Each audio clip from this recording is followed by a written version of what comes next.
when you're cutting these off, there's no sense in cutting them straight just to carve a point on there. It's better if you just cut it at an angle to begin with. You've already got a point you can pound into the ground that way.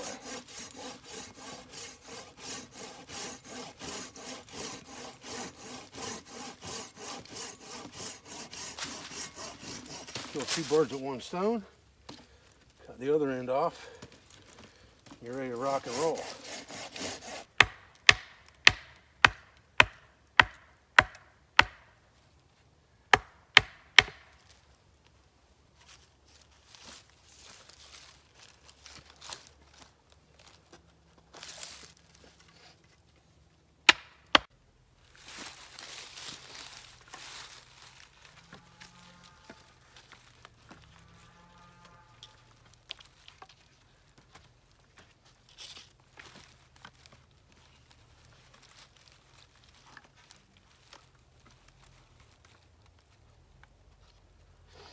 Leave myself enough tail there for a clove hitch or not.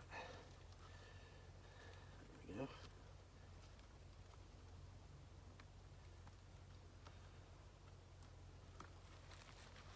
That ought to hold that. One more piece for the other side.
So, here I am sitting out here at my camp for the night. And you know, this really doesn't have to be anything complicated. You don't have to get crazy with this stuff. I've got my pack basket out here, and I've got my trapper sled right there. So I'm able to carry a few extra things, but the things that I carry extra are not doodads and gadgets. They're things to help me sleep better. You know, I roll up a 2-inch like memory foam type mattress with a canvas cover on it. I've got an MMS sleep system here, or an MMS black bag, not the whole sleep system, that I put into a waterproof bag. Just a 20-liter waterproof bag, and that waterproof bag doubles as my ground mat to kneel in front of my fire to arrange things. Couple pieces of cookware, axe, saw, knife, a little bit of food. You know, if I get wild game, I do. If I don't, I don't. People seem to make a big deal about that nowadays. Oh, you get people on the internet to say, well, if you're eating food from a grocery store in the woods, you're not surviving. And then the opposite people say, well, if you're killing stuff and you could just go grab food from the store, you're wrong about that too. You can't please everybody. Do what works for you. Remember that the old time woodsman, even Horace Kephart, Thomas Seton, George Washington Sears, all of those guys, when they wrote in their books, they talked about carrying food into the woods with them to supplement what they could get with rod and gun. And the pioneers did the same thing. They took food from the settlements, parched corn, salt-cured bacon, those types of things with them into the woods to supplement wild game. So just because you're out doing your thing in the woods does not necessarily mean that you should eat wild game every single day or that you should have to. If you're only going out for an overnight and you take something simple, like I write in my books about just add water stuff, that's fine. If you happen to kill a rabbit or a pheasant or something while you're out small game hunting that day, then it's a bonus. You got that food for later. Or you can mix some type of just add water potatoes with some of that meat from that rabbit, something like that, to make a more hearty meal. But you don't have to get complicated with this stuff. It's not that difficult. All right, so we got some coffee made here. We got some chicken, this white meat chicken in a pan here.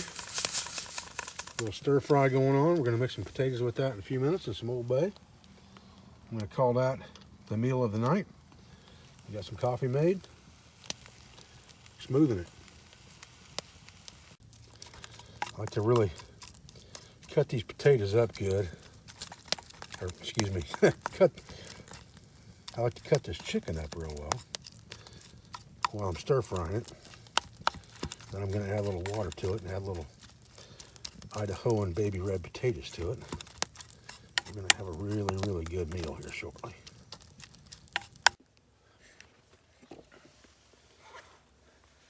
Man, I do not even want to tell you how good that is, because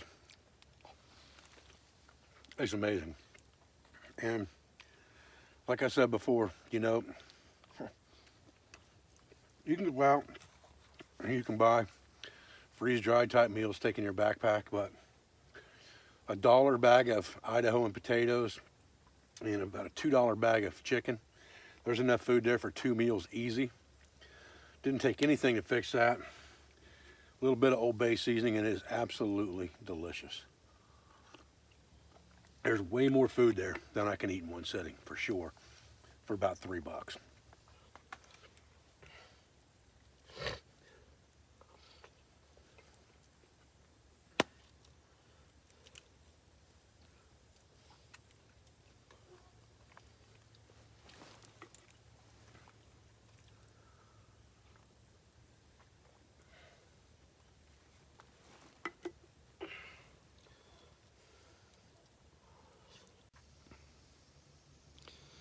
Well,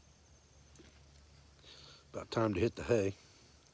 A halo around the moon up there, that's usually a sign of impending weather. I usually face my shelters here a little bit contrary to the norm. I generally put the back of my shelter facing southwest, whereas normally you'd want your opening of your shelter, especially in a wintertime environment, facing where the sun comes up, so southeast or east.